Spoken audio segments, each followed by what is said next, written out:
Good morning मेरे प्यारे दोस्तों, सभी लोगों को मेरा नमस्कार। स्वागत करते हैं आप सभी का आपके अपने YouTube channel OD study point. तो प्यारे दोस्तों, आज की क्लास में हम लोग स्टार्ट करेंगे फिजिक्स के चैप्टर नंबर 1 से। डियर स्टूडेंट, जितनी भी क्लासेस मैं आज के बाद लूंगा, टोटल क्लासेस डियर स्टूडेंट आपके सिलेबस के अनुसार लूंगा और प्रत्येक सब्जेक्ट के डियर स्टूडेंट प्रत्येक चैप्टर को बिल्कुल बेहतरीन तरीके से क्लियर कराने वाला हूं। आज की क्लास में डियर स्टूडेंट आपका फिजिक्स का चैप्टर नंबर 1 यानी कि मापन को हम लोग बिल्कुल बेहतरीन तरीके से पढ़ना स्टार्ट करेंगे।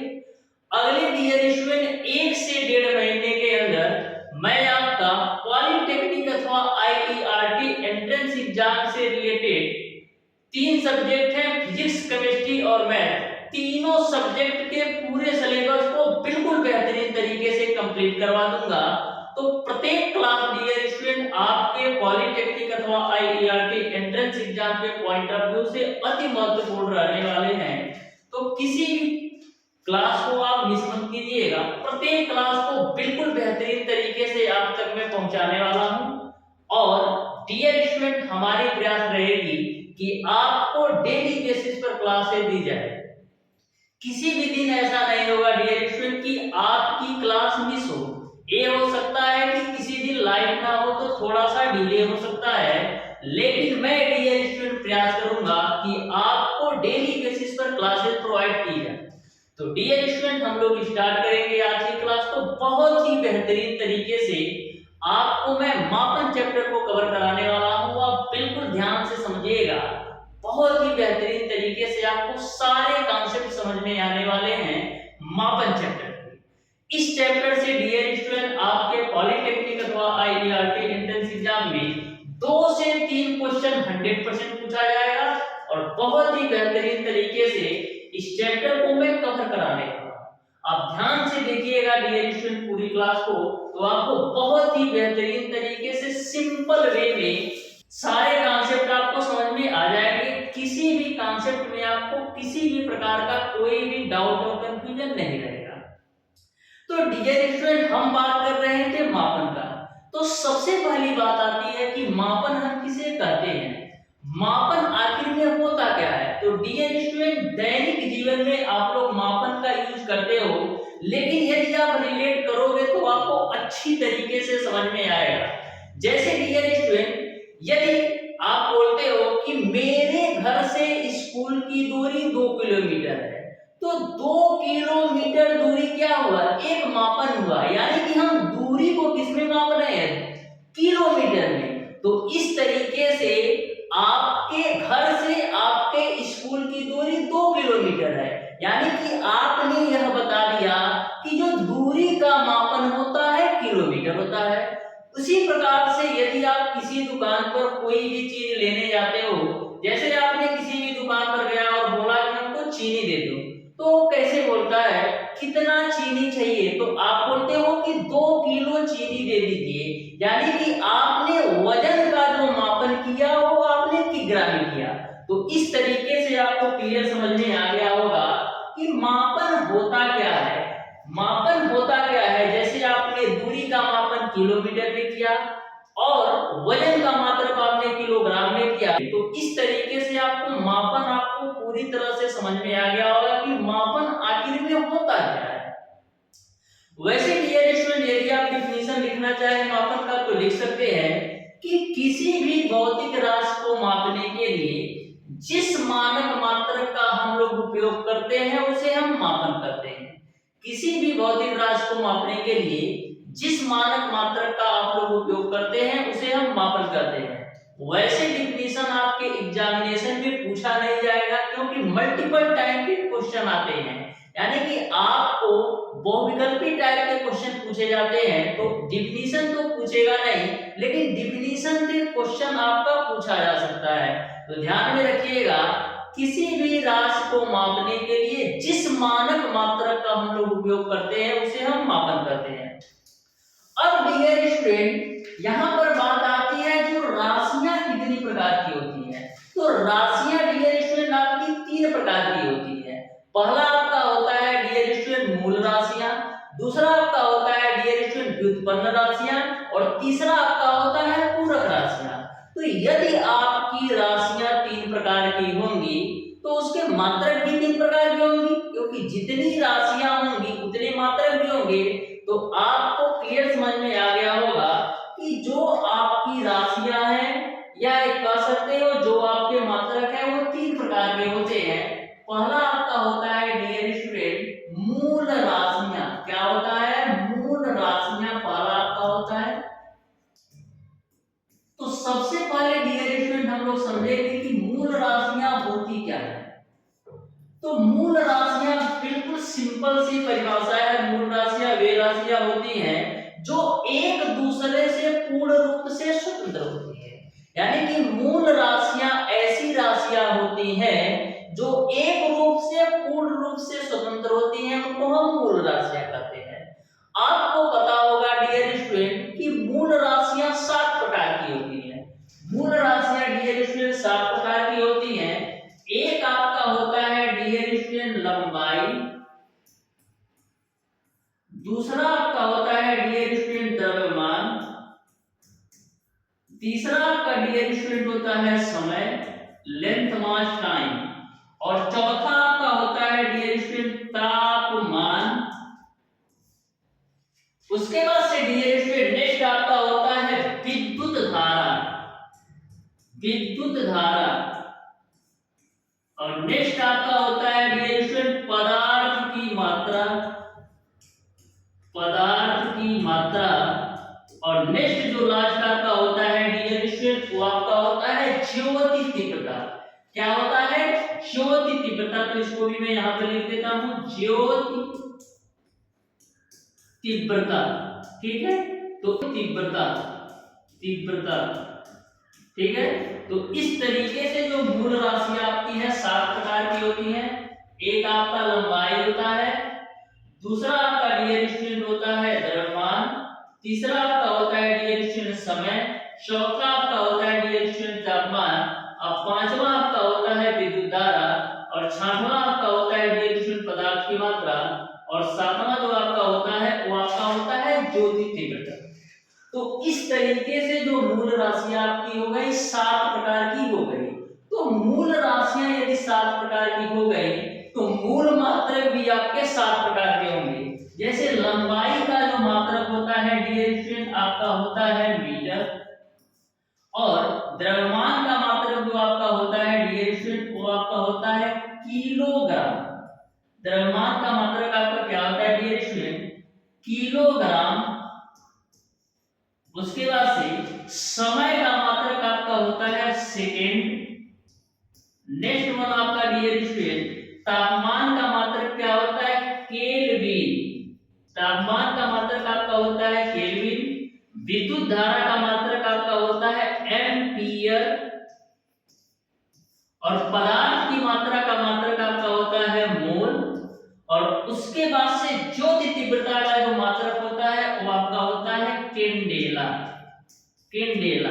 तो इस तरीके से आपको मूल राशियां अच्छी तरीके से समझ में आ गई होंगी कि मूल राशियां आपकी 7 प्रकार की होती हैं। लंबाई, द्रव्यमान, समय, तापमान, विद्युत धारा, पदार्थ की मात्रा और ज्योति तीव्रता। तो यदि मूल राशियां 7 है तो उसके मूल मात्रक भी आपने जैसा कि देखा 7 प्रकार के होते हैं।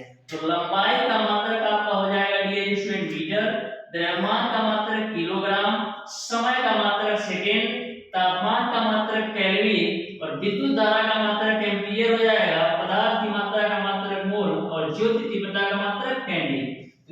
तो इस तरीके से डियर स्टूडेंट आपको मूल राशियां समझ में आ गया होगा।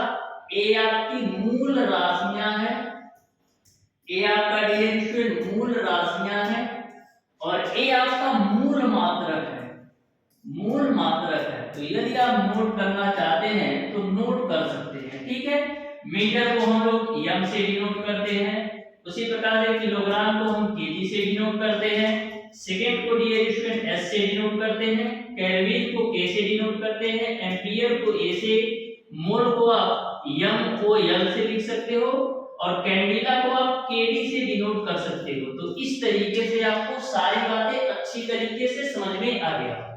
नेक्स्ट हम बात करते हैं डियर स्टूडेंट व्युत्पन्न राशियों के बारे में कि व्युत्पन्न राशियां होती क्या है। तो यहाँ पर आप हेडिंग डाल लीजिए डियर स्टूडेंट व्युत्पन्न राशियां। व्युत्पन्न राशियां, व्युत्पन्न राशियां। तो ध्यान में रखिएगा कि व्युत्पन्न राशियां किसे कहते हैं। तो व्युत्पन्न राशियां वे राशियां होती हैं डियर स्टूडेंट जिनको हम मूल राशियों की सहायता से प्राप्त करते हैं। यानी कि व्युत्पन्न राशियां वे राशियां होती हैं जिनको हम मूल राशियों की सहायता से प्राप्त करते हैं, उन्हें हम व्युत्पन्न राशियां कहते हैं। जैसे हम एग्जांपल के रूप में देखें डियर स्टूडेंट, तो पहला आपका जैसे हम बात करें क्षेत्रफल का, तो क्षेत्रफल बराबर आपका क्या होता है। क्षेत्रफल बराबर आपका क्या होता है डियर स्टूडेंट। तो क्षेत्रफल बराबर आपका होता है डियर स्टूडेंट लंबाई गुणे चौड़ाई। लंबाई गुणे चौड़ाई आपका क्षेत्रफल के बराबर होता है। तो लंबाई को डियर स्टूडेंट आप लोग मीटर में मापते हो और चौड़ाई को भी आप लोग मीटर में मापते हो। तो मीटर गुणे मीटर आपका मीटर स्क्वायर हो जाएगा। तो इस तरीके से आपको समझ में आ गया होगा कि व्युत्पन्न राशियों को हम लोग मूल राशियों की सहायता से प्राप्त करते हैं। नेक्स्ट एग्जांपल हम देख सकते हैं डियर स्टूडेंट, जैसे हम बात करें आयतन का, तो आयतन बराबर आपका क्या होता है। आयतन बराबर आपका होता है डियर स्टूडेंट लंबाई गुणे चौड़ाई गुणे आपका होता है ऊंचाई। तो यहाँ पर जो आपका लंबाई का मात्रक होता है वो भी मीटर में, चौड़ाई का जो मात्रक होता है वो भी मीटर में, और ऊंचाई का मात्रक जो होता है वो भी मीटर में। तो मीटर गुणे मीटर करोगे तो मीटर क्यूब मिल जाएगा। तो इस तरीके से आयतन भी आपका एक व्युत्पन्न राशि है, और इस व्युत्पन्न राशि का जो मात्रक है, व्युत्पन्न मात्रक है, वो आपका मीटर क्यूब है। नेक्स्ट यदि हम एग्जांपल ले डियर स्टूडेंट, तो हम चाल का ले सकते हैं। चाल भी आपका एक व्युत्पन्न राशि है, क्योंकि चाल बराबर आपका होता है डियर स्टूडेंट दूरी बटे का समय। तो दूरी को आप लोग किस में मापते हो, दूरी को आप लोग मीटर में मापते हो और समय को आप लोग सेकंड में मापते हो। तो चाल भी आपका एक प्रकार का व्युत्पन्न राशि हो गया। उसी प्रकार से चौथा एग्जांपल लिख सकते हो, जैसे हम बात कर रहे हैं घनत्व का। तो घनत्व बराबर आपका क्या होता है डियर स्टूडेंट, घनत्व बराबर आपका होता है द्रव्यमान बटे का आयतन। घनत्व बराबर आपका होता है डियर स्टूडेंट द्रव्यमान बटे का आयतन। तो द्रव्यमान को आयतन, तो द्रव्यमान को आप लोग किसमें मेजर करते हो, किग्रा में, और आयतन को मेजर करते हो मीटर क्यूब में। जैसा कि मैंने आपको बताया कि आयतन का जो मात्रक है मीटर क्यूब। तो इस तरीके से डियर स्टूडेंट जो आपका घनत्व है एक प्रकार का व्युत्पन्न मात्रक है। लास्ट एक एग्जांपल और देख लेते हैं, जैसे हम बात करें त्वरण का, या तो आप बात कर लो वेग का। तो वेग बराबर क्या होता है, वेग बराबर आपका होता है डियर स्टूडेंट विस्थापन बटे का समयांतराल। वेग बराबर क्या होता है, विस्थापन बटे का समयांतराल। तो विस्थापन का भी मात्रक मीटर में होता है और समयांतराल का मात्रक सेकंड में होता है। तो इस तरीके से वेग भी आपका व्युत्पन्न राशि हो गई। वेग और चाल में अंतर क्या है, बहुत सारे स्टूडेंट इसमें ही कंफ्यूज रहते हैं कि चाल और वेग में अंतर क्या होता है। तो सबसे पहला अंतर तो ये देख सकते हो कि चाल बराबर दूरी बटे समय होता है। चाल बराबर आपका केवल और केवल दूरी बटा समय होता है, लेकिन वेग बराबर विस्थापन बटे समयांतराल होता है। जो चाल आपका है डियर स्टूडेंट एक प्रकार की अदिश राशि है। चाल जो है आपका डियर स्टूडेंट एक प्रकार की अदिश राशि है, और जो आपका वेग है एक प्रकार की सदिश राशि है। तो दो आपको अंतर बिल्कुल बेहतरीन तरीके से ध्यान में रखना है। चाल बराबर दूरी बटे समय होता है और वेग बराबर विस्थापन बटे समयांतराल होता है। चाल एक प्रकार की जो है वो अदिश राशि है, लेकिन वेग जो आपका एक प्रकार का है सदिश राशि है। नेक्स्ट हम चलते हैं डियर स्टूडेंट पूरक राशि, जो आपका लास्ट है। मैंने आपको तीन राशियां बताया है। तो नेक्स्ट हम बात करते हैं तीसरी राशि के बारे में, जो आपका है डियर स्टूडेंट पूरक राशियां। तो पूरक राशियों में आपको कुछ नहीं ध्यान में रखना है। पूरक राशियां का उपयोग केवल और केवल हम लोग गणना के लिए करते हैं, और पूरक राशियों का डियर स्टूडेंट केवल और केवल मात्रक होता है, बीमा नहीं होती। बिल्कुल सिंपल से ध्यान में रखना है कि पूरक राशियां वे राशियां होती हैं जिनका उपयोग हम लोग केवल और केवल गणना में करते हैं, और पूरक राशियों का मात्रक तो होता है लेकिन बीमा नहीं होता है। और इसमें सबसे बड़ी बात यह है डियर, केवल और केवल आपको दो ही एग्जांपल ध्यान में रखना है। पहला एक आपका होता है समतल कोण, पहला आपका होता है डियर समतल कोण, और दूसरा आपका होता है डियर ठोस कोण। केवल दो एग्जांपल ध्यान में रखना है पूरक राशियों में, एक आपका होता है समतल कोण और दूसरा आपका होता है ठोस कोण। समतल कोण का जो मात्रक होता है डियर वो आपका होता है रेडियन, क्या होता है रेडियन, और जो ठोस कोण का मात्रक होता है डियर वो आपका होता है स्टेरेडियन। तो दोनों एग्जांपल आप ध्यान में रखिएगा, यदि आपका पूरक राशियों से क्वेश्चन पूछा जाएगा तो दो ही एग्जांपल ध्यान में रखना है, एक आपका समतल कोण और दूसरा आपका डियर होता है ठोस कोण। समतल कोण का जो मात्रक होता है डियर वो आपका होता है डियर रेडियन, और जो ठोस कोण का मात्रक होता है डियर वो आपका होता है स्टेरेडियन। तो दोनों ही बातें आप अच्छी तरीके से ध्यान में रखिएगा, आपको अच्छी तरीके से समझ में आ गया होगा। नेक्स्ट हम बात करते हैं डियर नेक्स्ट टॉपिक के बारे में, बहुत ही बेहतरीन तरीके से आप लोग ध्यान से समझिएगा। मात्रकों की पद्धतियां, मात्रकों की पद्धतियां से आपके एग्जामिनेशन में बहुत बार क्वेश्चन पूछा जाता है। जैसे पूछा जाता है कि चाल का मात्रक सीजीएस पद्धति में क्या होगा, वेग का मात्रक एमजीएस पद्धति में क्या होगा, और घनत्व का मात्रक आपका एसआई पद्धति में क्या होगा। तो मात्रकों की जो पद्धतियां हैं डियर स्टूडेंट, बेसिकली चार पद्धतियां होती हैं। मात्रकों की जो पद्धतियां हैं डियर स्टूडेंट, बेसिकली चार पद्धतियां होती हैं। पहला आपका होता है सीजीएस पद्धति, पहला आपका होता है डियर स्टूडेंट सीजीएस पद्धति, पहला आपका होता है डियर स्टूडेंट सीजीएस पद्धति। दूसरा आपका होता है डियर स्टूडेंट एमकेएस पद्धति, दूसरा आपका होता है डियर स्टूडेंट एमकेएस पद्धति, और तीसरा जो आपका होता है डियर स्टूडेंट वो आपका होता है एफपीएस पद्धति, और जो चौथा आपका होता है डियर स्टूडेंट वो आपका होता है एसआई पद्धति। तो मात्रों की जो पद्धतियां हैं वो आपका बेसिकली चार प्रकार की होती हैं, सीजीएस, एमकेएस, एफपीएस और एसआई पद्धतियां। तो इन चार पद्धतियों के बारे में बिल्कुल सिंपल वे में समझ लो। देखो सीजीएस का मतलब क्या होता है, सी का मतलब होता है सेंटीमीटर, जी का मतलब होता है ग्राम, एस का मतलब होता है सेकंड। सी का मतलब क्या होता है डियर स्टूडेंट, सी का मतलब आपका होता है डियर स्टूडेंट सेंटीमीटर।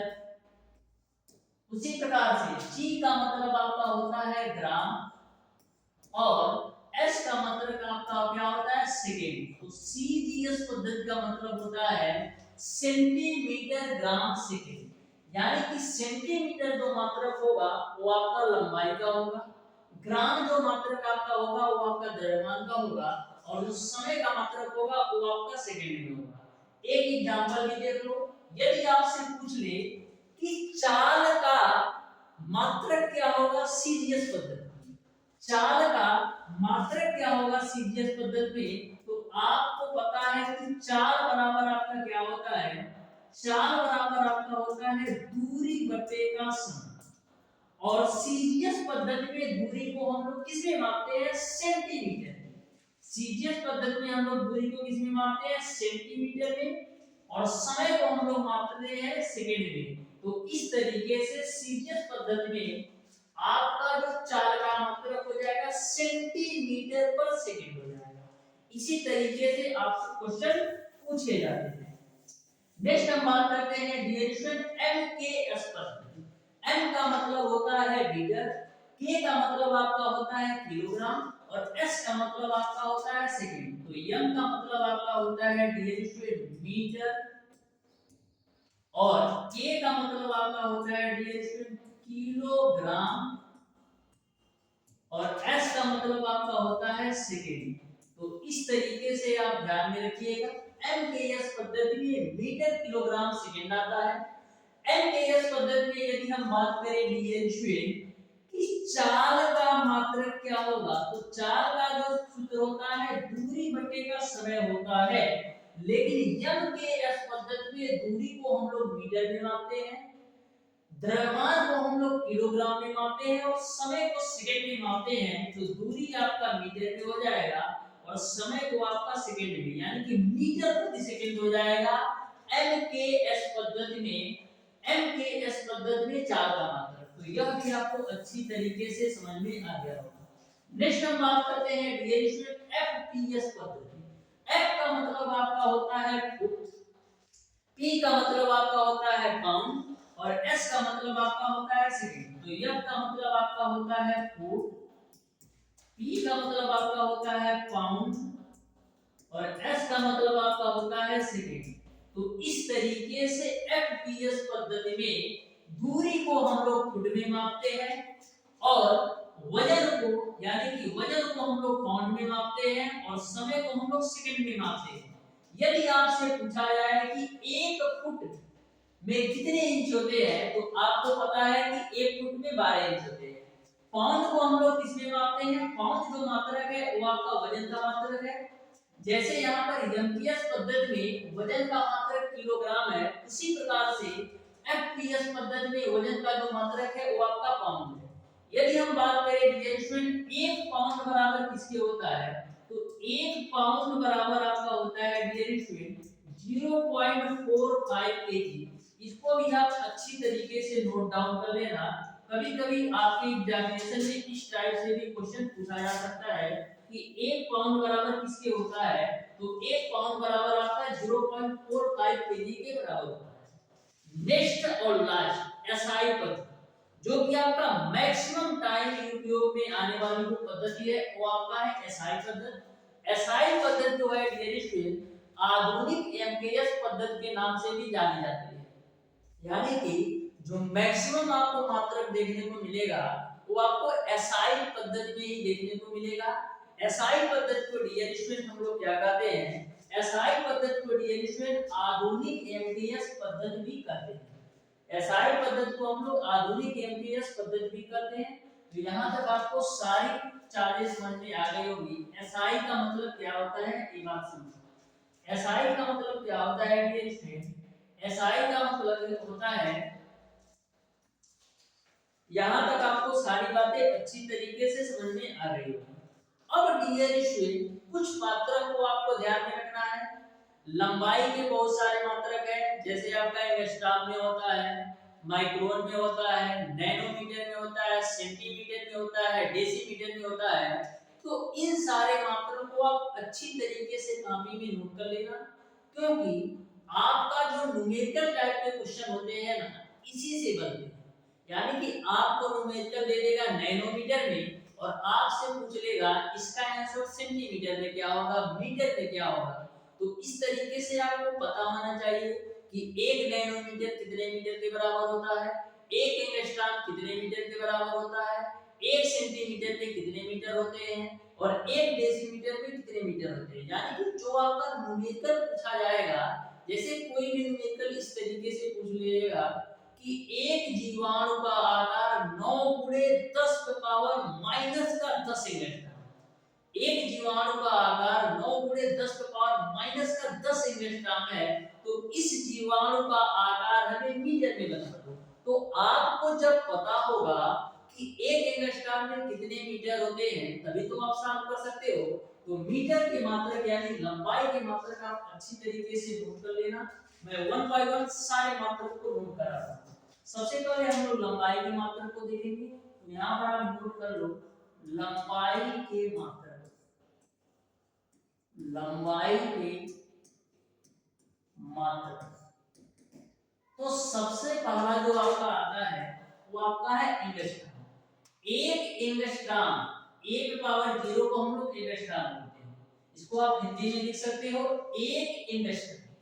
तो एक एंगस्ट्रॉम की जो वैल्यू होती है वो आपका 10 का पावर माइनस का 10 मीटर के बराबर होता है। एक एंगस्ट्रॉम की जो वैल्यू होती है 10⁻⁻10 मीटर के बराबर होती है। वहीं पर नेक्स्ट हम बात करते हैं डियर स्टूडेंट, 1 नैनोमीटर की जो वैल्यू होती है, 1 नैनोमीटर, 1 नैनोमीटर की जो वैल्यू होती है डियर स्टूडेंट, वो आपका होता है 10⁻⁻9 मीटर की बराबर। 1 नैनोमीटर की जो वैल्यू होती है 10⁻⁻9 मीटर के बराबर। वहीं पर नेक्स्ट आपका 1 माइक्रोन बराबर आपका क्या होता है, 1 माइक्रोन बराबर आपका होता है डियर स्टूडेंट 10⁻⁻6 मीटर के बराबर। 1 माइक्रोन बराबर आपका होता है 10⁻⁻6 मीटर के बराबर।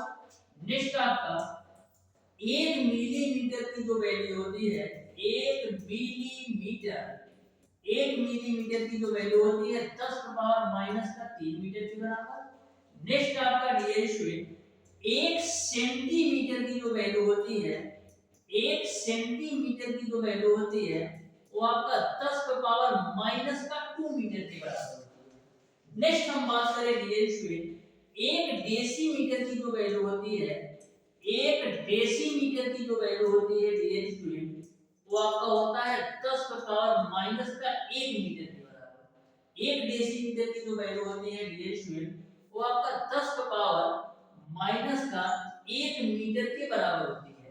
नेक्स्ट आप ध्यान रखिएगा, सारे यूनिट आपको अच्छी तरीके से पता होना चाहिए, बिल्कुल बेहतरीन तरीके से 2 से 3 बार कॉपी में नोट करके नोट कर लेना, जिससे आपको किसी भी प्रकार का डाउट ना हो यूनिट कन्वर्जन। तो यहाँ पर आपका 1 डेसीमीटर में 10⁻⁻1 मीटर हो गया। और नेक्स्ट आपका 1 डेकामीटर की जो वैल्यू होती है, 1 डेकामीटर, 1 डेकामीटर की जो वैल्यू होती है डियर स्टूडेंट, वो आपका होता है 10 मीटर के बराबर। कितने, 10 मीटर के बराबर आपका 1 डेकामीटर होता है। नेक्स्ट हम बात करते हैं डियर स्टूडेंट, 1 डेकामीटर तक आपने मैंने नोट करवा दिया। नेक्स्ट हम बात करते हैं डियर स्टूडेंट, 1 हेक्टोमीटर बराबर आपका क्या होता है, 1 हेक्टोमीटर, 1 हेक्टोमीटर की जो वैल्यू होती है डियर स्टूडेंट, वो आपका 100 मीटर के बराबर होता है। और 1 किलोमीटर की जो वैल्यू होती है डियर स्टूडेंट, वो आपका 1000 मीटर के बराबर होता है। 1 किलोमीटर की जो वैल्यू होती है वो आपका 1000 मीटर के बराबर होता है। वहीं पर डियर स्टूडेंट 1 मेगामीटर की जो वैल्यू होती है किसके बराबर होता है, 1 मेगामीटर की वैल्यू आपका किसके बराबर होता है, 1 मेगामीटर की वैल्यू आपका 10⁻6 मीटर के बराबर होता है। 1 मेगामीटर, 1 मेगामीटर की जो वैल्यू होती है डियर स्टूडेंट, वो आपका 10⁻6 मीटर के बराबर होता है। तो इस तरीके से इन 200 पॉइंट को आप अच्छी तरीके से नोट कर लो। और सबसे महत्वपूर्ण क्वेश्चन आपका इससे बनता है प्रकाश वर्ष। जो आपका प्रकाश वर्ष होता है ना डियर स्टूडेंट, दूरी का सबसे बड़ा मात्रक है। दूरी का यदि हम बात करें सबसे बड़ा मात्रक जो है वो आपका प्रकाश वर्ष है। और प्रकाश वर्ष के माध्यम से डियर स्टूडेंट हम लोग खगोलीय पिंडों जैसे सूर्य से पृथ्वी की दूरी, इन सारी दूरियों को पता लगाते हैं। तो इसको आप भी नोट कर लो कि 1 प्रकाश वर्ष बराबर कितना होता है। 1 प्रकाश वर्ष बराबर आपका होता है डियर स्टूडेंट 9.46 गुणे 10⁻15 मीटर के बराबर। अच्छी तरीके से नोट कर लेना, 1 प्रकाश वर्ष बराबर आपका क्या होता है 9.46 गुणे 10⁻15 मीटर के बराबर होता है। कभी कभी डियर स्टूडेंट आपके जो ऑप्शन दिए जाते हैं वो आपका मीटर में ना दे करके किलोमीटर में दे सकता है या सेंटीमीटर में दे सकता है। तो यहाँ पर आपका 1 प्रकाश वर्ष बराबर 9.46 गुणे 10⁻15 मीटर है। यदि इसको किलोमीटर में चेंज करना हो तो क्या करोगे, तो जैसा कि मैंने आपको बताया डियर स्टूडेंट 1 किलोमीटर में 1000 मीटर होता है। 1 किलोमीटर में 1000 मीटर होता है। तो 1 मीटर की वैल्यू किसके बराबर होगी, 1 मीटर की जो वैल्यू होगी 1/1000 किलोमीटर के बराबर होगी। क्योंकि 1 किलोमीटर में 1000 मीटर होता है, तो 1 मीटर की जो वैल्यू होगी 1/1000 मीटर के बराबर होगी। तो यदि हमको मीटर को किलोमीटर में बदलना होगा तो हम क्या करेंगे, इसमें हम 1000 से भाग दे देंगे तो 1000 से भाग दोगे तो मिलेगा आपको 9.46 गुणे 10⁻12 किलोमीटर। इसको भी ध्यान में रखना, एक प्रकाश वर्ष बराबर 9.46 गुणे 10⁻12 किलोमीटर को या 9.46 गुणे 10⁻15 मीटर को। यदि इसी मीटर को सेंटीमीटर में चेंज करना हो तो क्या करोगे? यदि इसी मीटर को सेंटीमीटर में चेंज करना है तो क्या करोगे? तो 1 मीटर में कितने सेंटीमीटर होते हैं? 1 मीटर में डियर स्टूडेंट आपके 100 सेंटीमीटर होते हैं। तो 1 मीटर में आपके 100 सेंटीमीटर होते हैं। तो यदि हमको मीटर को सेंटीमीटर में चेंज करना होगा तो इसमें हम 100 से गुणा कर देंगे तो क्या हो जाएगा आपका 9.46 गुणे 10⁻17 सेंटीमीटर। तो यहाँ तक आपको सारी बातें अच्छी तरीके से समझ में आ गया होगा कि प्रकाश वर्ष जो आपका होता है दूरी का सबसे बड़ा मात्रक होता है। एक प्रकाश वर्ष की जो वैल्यू होती है 9.46 गुणे 10⁻15 मीटर होता है। यदि किलोमीटर में बदलोगे तो 9.46 गुणे 10⁻12 किलोमीटर होगा और सेंटीमीटर में बदलोगे तो 9.46 गुणे 10⁻17 सेंटीमीटर हो जाएगा। तो यहाँ तक आपको सारी बातें अच्छी तरीके से समझ में आ गई होगी। नेक्स्ट हम बात करते हैं डियर स्टूडेंट द्रव्यमान की कौन-कौन सी मात्रा। बिल्कुल बेहतरीन तरीके से आपको प्रत्येक पॉइंट को अच्छी तरीके से ध्यान में रखना है जिससे आपका एक भी क्वेश्चन मिस ना हो। नेक्स्ट हम बात करते हैं डियर स्टूडेंट द्रव्यमान की मात्रा। तो नोट कर लो द्रव्यमान की मात्रा। द्रव्यमान की मात्रा। तो द्रव्यमान का जो मात्रक होता है डियर स्टूडेंट 1 माइक्रोग्राम किसके बराबर होता है? सबसे पहला 1 माइक्रोग्राम बराबर 1 माइक्रोग्राम बराबर किसके बराबर होता है? तो 1 माइक्रोग्राम बराबर आपका होता है 10⁻⁻9 किलो के बराबर। 1 माइक्रोग्राम की जो वैल्यू होती है 10⁻⁻9 किलोग्राम के बराबर होती है। वहीं पर 1 मिलीग्राम की वैल्यू किसके बराबर होती है? 1 मिलीग्राम की जो वैल्यू होती है डियर स्टूडेंट वो आपका 10⁻⁻6 किग्रा के बराबर होती है। वहीं पर डियर स्टूडेंट यदि हम बात करें 1 ग्राम की वैल्यू किसके बराबर होती है? तो 1 ग्राम की जो वैल्यू होती है 10⁻⁻3 किग्रा के बराबर होती है। 1 ग्राम की जो वैल्यू होती है 10⁻⁻3 किग्रा के बराबर होती है। और 1 क्विंटल बराबर क्या होता है? तो 1 क्विंटल बराबर आपका क्या होता है? 100 किलो के बराबर होता है। 1 क्विंटल बराबर आपका क्या होता है? 100 किलो के बराबर होता है। और 1 मीट्रिक टन बराबर किसके बराबर होता है? तो 1 मीट्रिक टन बराबर आपका होता है 1000 किलो के बराबर होता है।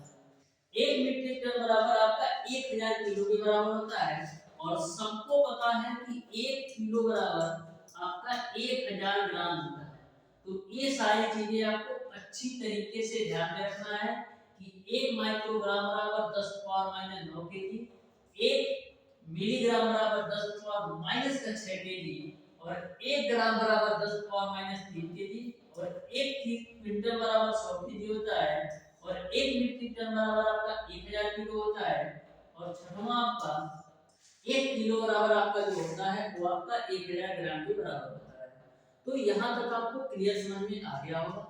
नेक्स्ट और लास्ट टॉपिक आप इस क्लास में ध्यान से देख लो।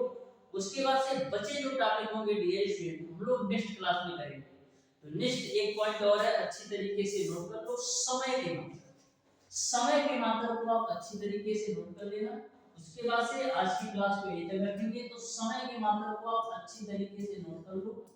समय का मात्रक, समय का मात्रक।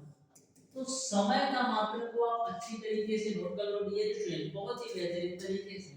तो हम बात करें डियर स्टूडेंट 1 पिकोसेकंड किसके बराबर होता है? तो 1 पिकोसेकंड बराबर आपका होता है डियर स्टूडेंट, 1 पिकोसेकंड बराबर आपका होता है 10⁻⁻12 सेकंड।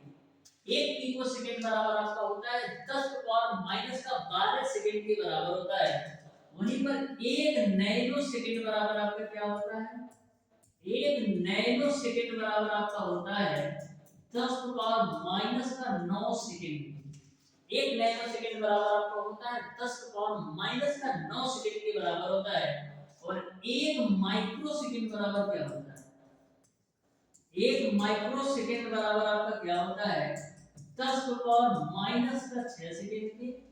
और 1 मिली सेकंड बराबर क्या होता है? 1 मिली सेकंड बराबर आपका क्या होता है?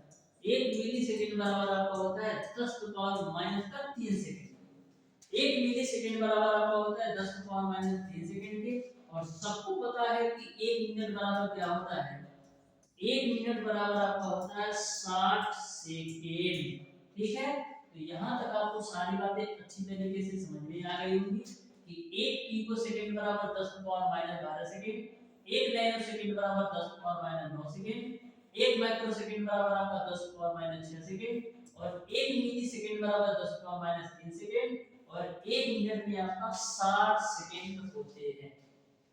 तो इस तरीके से डियर स्टूडेंट, आज की क्लास में मैंने आपको बताया है कि मापन होता क्या है और मापन होता क्या है, इसके अलावा कितनी प्रकार की राशियां होती हैं, उनके मात्रक कौन-कौन से होते हैं, और व्युत्पन्न राशियां क्या होती हैं, पूरक राशियां क्या होती हैं, और मात्रक की पद्धतियां कितनी हैं, सीजीएस पद्धति, एमटीएस पद्धति, एसआई पद्धति, एफपीएस पद्धति। और मैंने लंबाई के मात्रक बता दिया कौन कौन से होते हैं, द्रव्यमान के मात्रक बता दिया कौन कौन से होते हैं, और समय के मात्रक बता दिया कौन कौन से होते हैं। तो यहाँ तक आपको सारी बातें अच्छी तरीके से समझ में आ गई डियर स्टूडेंट। आज डियर स्टूडेंट डिजिटल बोर्ड पर हमारी पहली क्लास थी।